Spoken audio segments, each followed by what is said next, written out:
Existe esta idea, la voluntaria suspensión de incredulidad, un término que he mencionado antes, pero ahora sería un buen momento para explicarlo. Es posible que series y otros empeños narrativos introduzcan elementos que a nuestros ojos son imposibles, pero para poder disfrutar la historia, el espectador tendrá que suspender su incapacidad de creer lo que está pasando y aceptar el mundo de la obra como es presentado. Si quieres disfrutar lo que esta obra tiene para ofrecer, primero tienes que aceptar que la mordida de una araña radioactiva puede darte poderes. Esto tiene sus límites. Que el espectador acepte una cosa imposible al inicio de tu historia no significa que aceptará cualquier cosa imposible que introduzcas después. Se suele decir que puedes pedirle a la audiencia que crea lo imposible, pero no lo improbable. Que puedes creer que un mago puede usar magia para teletransportarse, pero no creerás que al monstruo justo le dio un paro cardíaco y murió antes de devorar al protagonista sin una buena explicación de por medio. Es por esto que el autor debe aprovechar las instancias en las que el público está más dispuesto a recibir nueva información. Las películas suelen introducir toda la información necesaria en el primer acto y luego solo trabajan con eso hasta el final, pero las series no suelen poder darse ese lujo. Mostrar nuevos aspectos del mundo ficticio será algo que el público querrá ver, y es aquí donde mayor cuidado hay que tener, pues algo como en este mundo con magia y monstruos hay un monstruo que absorbe habilidades de otros es una adición bien planteada que mantiene las bases de la serie y será bien aceptada. Pero algo como en esta serie de ninjas y bestias de leyenda, el gran secreto es que todo ha sido controlado por un alien, no está basado en nada de lo que la gente esperaba y será pésimamente recibido. Incluso en la secuela serán mejor recibidos los aliens porque quienes sintonizan ya saben que están entrando a ver, pero quienes vieron la original nunca compraron un ticket para aliens, compraron para ninjas y bestias de leyenda. Ahora, uno puede pensar, ¿y si le pidiera al espectador estar preparado para lo que sea y así tener la libertad de incluir lo que me plazca? Y sobre el papel suena bien, pero en la práctica es muy difícil de ejecutar. La línea entre voy a aceptar lo que sea porque eso sería muy interesante y voy a aceptar lo que sea porque no me importa esta serie es muy delgada. El espectador quiere que le importe y para ello suspende su incredulidad en primer lugar. Pero si aún haciendo esto algo parece muy fuera de lugar o causa que la importancia que le dio a algo sea en vano, lo único que lograrás será perder su interés, no solo en lo que acabas de añadir, sino que en la serie misma.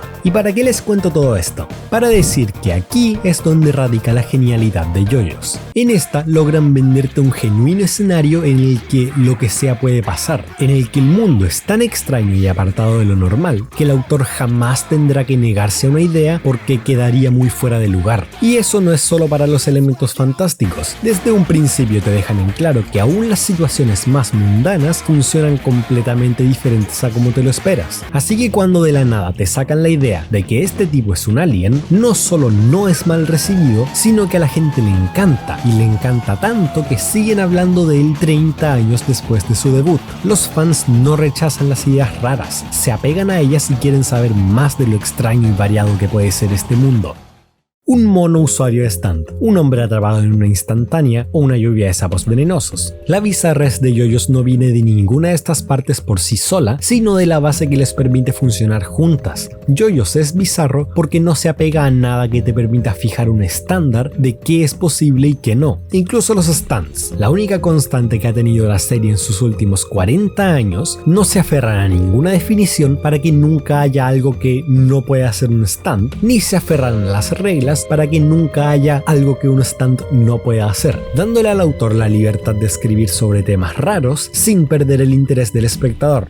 Y todo esto no sería nada sin buena implementación. Como dije, el autor tiene que aprovechar las instancias en las que el público está dispuesto a aceptar nueva información. Y al ser una serie generacional, con múltiples inicios y finales, JoJo's tiene varias oportunidades para introducir o alterar ideas preestablecidas. Esto puede ser expresado mediante un cambio directo o una introducción progresiva. Un cambio directo sería algo como la introducción de los stands. Durante parte 1 y parte 2, el sistema de poder principal es el jamón, un tipo de arte marcial con propiedades mágicas que los personajes pueden aprender y mejorar con entrenamiento, al igual que desarrollar técnicas propias basadas en sus habilidades o estilos de pelea. Todo esto cambia en parte 3 con la llegada de los stands, fantasmas peleadores ligados al alma de la persona. Los stands no se aprenden como el jamón ni se entrenan. Un stand es igual de fuerte al final de la parte que al inicio. Lo único que mejora es la habilidad de los personajes de enfrentar situaciones inesperadas. Y además, en lugar de técnicas desarrolladas por el propio personaje, los stands vienen equipados con una habilidad característica basada en la personalidad del usuario. Al estar viendo la serie, este cambio te toma por sorpresa, pero funciona porque da la vuelta a todo lo que sabías, poniendo a pelear a gente con habilidades completamente nuevas e impredecibles, pero conservando los aspectos más importantes de las peleas, como el desafío mental de descifrar cuál es la habilidad de tu oponente antes de que él descifre la tuya. Por el otro lado está algo como la gravedad. Entre tres partes te integran tres ideas diferentes: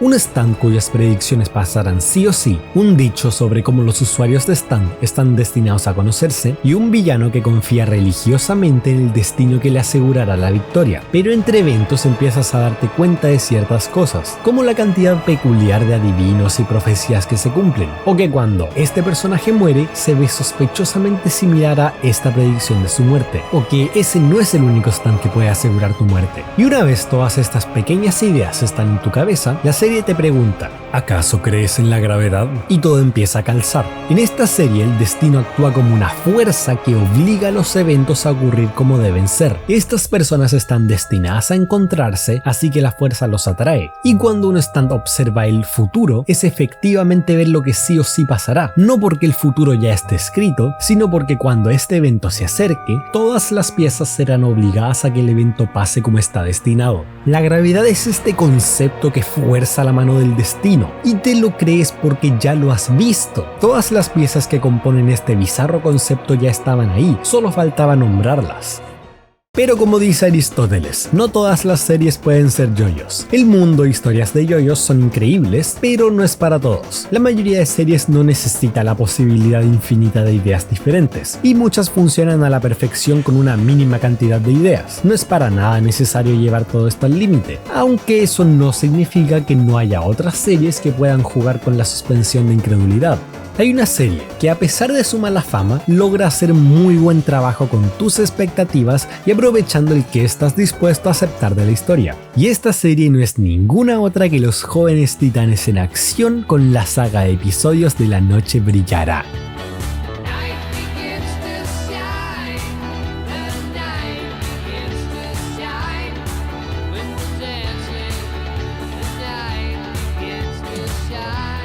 Y pienso que estoy loco. Esta serie no es ningún ejemplo de maestría narrativa ni alguna serie experimental con temas profundos. El 70% del tiempo están tirando chistes malos o burlándose de algún personaje. Entonces, ¿por qué cuando el episodio trata de una canción tan poderosa que te lleva a otra dimensión, resulta no solo no ser un chiste, sino que es una clásica aventura con música genuinamente buena en un mundo que exuda video musical de los 80 sin burlarse de esa época? Ni siquiera soy fan de la serie, prefiero la original, pero estos capítulos lo logran. Aprovechan que estás viendo una serie ridícula e infantil para que cuando pase algo de este calibre vaya completamente en serio. Es algo que la original no podría lograr. Una dimensión alterna creada por el poder de la música sería demasiado ridículo. Es solamente en una serie que es ridícula todo el tiempo que una trama como esta puede funcionar. Me parece sorprendente. Ahora, yo sé que podría seguir hablando de esto por horas, en especial porque ni siquiera hablé de mi parte favorita de yoyos o de alguna otra gran serie que logre algo similar. Pero ya tengo esas series planeadas para otro video, así que tendrá que esperar. Ahora, si me disculpan, tengo que ir a escuchar este álbum de nuevo porque es muy bueno.